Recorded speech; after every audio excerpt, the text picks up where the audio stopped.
புதுக்கோட்டை அருகே காரில் சென்றவர்களை வழிமறித்து அரிவாளால் தாக்கி 12 சவரன் நகைகளை மர்ம கும்பல் ஒன்று பறித்துச் சென்ற நிலையில் தொடர்ந்து இதுபோன்ற வழிப்பறி சம்பவங்கள் நடப்பதாக பொதுமக்கள் புகார் கூறுகின்றனர். இது தொடர்பான கூடுதல் விவரங்களோடு இணைகிறார் நமது செய்தியாளர் முத்துப்பழம்பதி. ஏற்கனவே இந்த சம்பவம் நடந்த உடனே அந்த மக்கள் சாலை மறியல் போராட்டத்தில் ஈடுபட்டாங்க. அப்ப அவங்க முன்வச்ச கோரிக்கைகள் என்னென்ன? அது மட்டும் இல்லாம இது தொடர்ந்து நடக்கிறதா ஒரு புகாரையும் சொல்றாங்க. அப்படி இருக்கக்கூடிய நிலையில இதை தடுக்கிறதுக்கு காவல்துறையினர் சார்பில் இருந்து ஏதேனும் நடவடிக்கை இதுவரைக்கும் எடுக்கப்பட்டிருக்கா? என்ன விவரம்?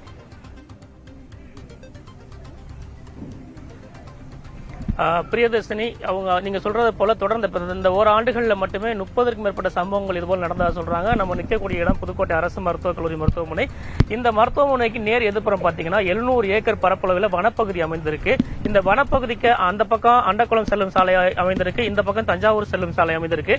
இந்த 2 சாலைகளிலுமே தொடர்ந்து வழிப்பறி சம்பவங்கள் நடந்துட்டு வருது. இன்னும் குறிப்பா சொல்ல போனா காவல்துறை நடவடிக்கை எடுக்கலான்னு கேட்டீங்க. கடந்த 2 மாதங்களுக்கு முன்பு கணேஷ் நகர் காவல்துறையின் ஆய்வாளர் ஒருவர் இதே மர்ம கும்பல் கடுமையாக தாக்கி அவரோட செல்போனை பறித்து சென்ற சம்பவம் பரபரப்பை ஏற்படுத்தியது. அதே போல அவரது ஓட்டுநர் செல்போனை பறித்து சென்றாங்க. அது குறித்து கூட வழக்கு பதிவு செய்து ஒரு காவல்துறை ஆய்வாளரை தாக்கிய சம்பவத்தில் கூட இன்னும் குற்றவாளிகள் கண்டறியப்படவில்லை.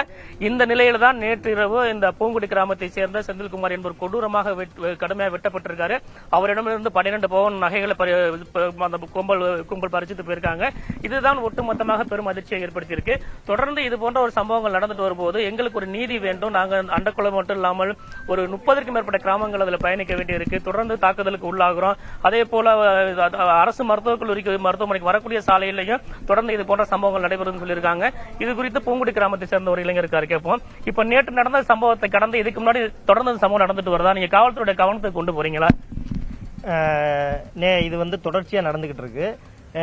நாங்களும் காவல்துறைக்கு கொண்டு போயிட்டு இருக்கோம். நேற்று இரவு பாத்தீங்கன்னா சீனிவாசன், செந்தில்குமார்னு 2 பேர் புதுக்கோட்டையிலிருந்து பூங்குடி கிராமம் நோக்கி வர்றாங்க. வர்ற வழியில சிறுநீர் கழிப்பதற்காக காரை ஓரம் கட்டிட்டு இறங்கும் போது ஒரு மர்ம நபர்கள் 7 பேர் அவர்களை அருவா போன்ற ஆயுதங்களால தாக்கி அதுல செந்தில்குமாருக்கு உயிருக்கு ஆபத்தான நிலையில மெடிக்கல் காலேஜில் நாங்கள் கொண்டாந்து அட்மிஷன் போட்டிருக்கோம். இது எல்லாமே காலையில உறவினர்களுக்கு தெரியப்பட்டு எல்லாருமே காலையில சாலை மறியல் பண்ணி இன்னைக்கு 24 மணி நேரத்துக்குள்ள காவல்துறை கைது பண்றதா உத்தரவாதம் கொடுத்திருக்காங்க. இது தொடர்ச்சியா நடந்துகிட்டு இருக்கு. இதுக்கு ஒரு 2 மாசத்துக்கு முன்னாடி பிரபாகரன்ங்கிற ஒரு பையன் முள்ளூர் அருகாமையில் உள்ள பையனை இதே மாதிரி அருவாள்ல தாக்கி அவங்க மேல எஃப்ஐஆர் போட்டு அந்த ஒரு பையனை மட்டும் அரெஸ்ட் பண்ணாங்க. இது தொன்று நடந்துகிட்டு இருக்கு. காவல்துறை அதிகாரிகளும் இதுல பாதிக்கப்பட்டிருக்காங்க. இதுல இது மாதிரி நிறைய வழிப்பறி நடந்திருக்கு. சில விஷயங்கள் யாரும் சொல்லாம மறைமுகமா போயிடுறாங்க. இதுக்கு தக்க நடவடிக்கை காவல்துறை உடனடியாக எங்களுக்கு எடுக்கணுங்கிறத தாழ்மையோட கேட்டுக்கிறோம். நேற்று இரவு நீங்க மருத்துவக் கல்லூரிக்கு வந்திருக்கீங்க. உங்களை ஒரு கும்பல விரட்டி வந்தா சொல்றீங்க. என்ன அந்த சம்பவத்தை பத்தி சொல்லுங்களேன். தஞ்சாவூர் ரோடு திரும்பினதுக்கு அப்புறம் 1 கிலோமீட்டர் அதுல இருந்து சரியா 1 கிலோமீட்டர் தாண்டினதுக்கு அப்புறம் பார்த்தா ரைட் சைட்ல 3 பைக்கு 4 பேர் இருந்தாங்க. ஒரு பைக் ஃபர்ஸ்ட் எனக்கு முன்னாடி போயிருச்சு. நல்லா ரேஸ் பண்ணி சிசி கூட உள்ள வண்டி தான் R15 விரட்டி போயிருச்சு. பின்னாடி வந்த வண்டி ரொம்ப ஸ்லோவிலே வந்துச்சு. அப்ப என் சிஸ்டர் சொன்னாங்க அந்த மாதிரி வண்டி வருதுனே பார்த்து போகணும். அதோட நான் பைக்கை ஸ்லோ பண்ணிட்டேன். இதை தாண்டி போனா அங்கிட்டு ஃபாரஸ்ட் ஏரியா, இங்கே கடை கண்ணியெல்லாம் இருக்குது, ஏதாவது சத்தம் போட்டா கூட ஆளுங்க வந்துடும் அப்படின்னு சொல்லிட்டு நான் ஸ்லோ பண்ணிட்டேன். போன வண்டி அப்புறம் மறுபடியும் எனக்கு முன்னாடி போய் ரொம்ப ஸ்லோவிலேயே போனாங்க. போயிட்டு மறுபடியும் உள்ள திரும்பிட்டாங்க. அங்கே ஒரு லைட் வெளிச்சம் கூட கிடையாது. இந்த ஃபாரஸ்ட் ஏரியாக்குள்ள லைட் வெளிச்சம் தெரு லைட் எதுவுமே கிடையாது. நைட் நேரத்தில் வரும்போது ரொம்ப அச்சமா இருக்குங்க சார். நீங்க முன்னாள் ஊராட்சி மன்ற தலைவர்னு சொன்னீங்க. தொடர்ந்து இதே போல நடந்துட்டு சொல்றீங்க. இது குறித்து நீங்க காவல்துறைக்கோ இல்ல மாவட்ட நிர்வாகத்து கவனத்துக்கு கொண்டு போறது இல்லையா? அடுத்தடுத்து இது போன்ற சம்பவங்கள் நடக்கும்போது பொதுமக்களோட உடமைக்கும் உயிருக்கு ஒரு பாதுகாப்பு கேள்விக்குரியாது இல்ல? சில நேரங்கள்ல காவல்துறைக்கு தகவல் சொல்லியா சார். சில நேரங்கள்ல எதுக்குன்னு தப்பிச்சு போனா பரவாயில்லன்னு போயிடுறாங்க. ஆனா அது அந்த ஒரு கிலோமீட்டர் 2 கிலோமீட்டருக்கு ஒரு போலீஸ் ஒரு ரோந்து ஒரு மணி நேரம் ஒரு 1 மணி வரைக்கும் ஒரு ஃபாலோ பண்ணாவே அது தடுக்குவேன். அந்த ஏரியாவில் பகல்லே கஞ்சா குடிச்சுக்கிட்டு பார்த்தீங்கன்னா ஒரு டீமா நின்றுக்கிட்டே இருக்கேன். எப்போ பார்த்தாலும் யார் எப்போன்னு அந்த கிராஸ் பண்ணுறதுக்கே அவ்வளோ இதாக இருக்குது. கிட்டத்தட்ட செங்கிப்பட்டியிலேருந்து அந்த ஏரியாவிலேருந்து வர்ற கிராமம் எல்லாமே புதுக்கோட்டை தான் வர்றான். திருப்பி நைட்டு 11-12 மணி வரைக்கும் வேலை அலுவலை முடிச்சுட்டு போகும்போது செல்போனு பணம் எந்த உயிர் உடமைக்கே பாதுகாப்பு இல்லாத கண்டிஷனாக ஓடிக்கிட்டே இருக்கு.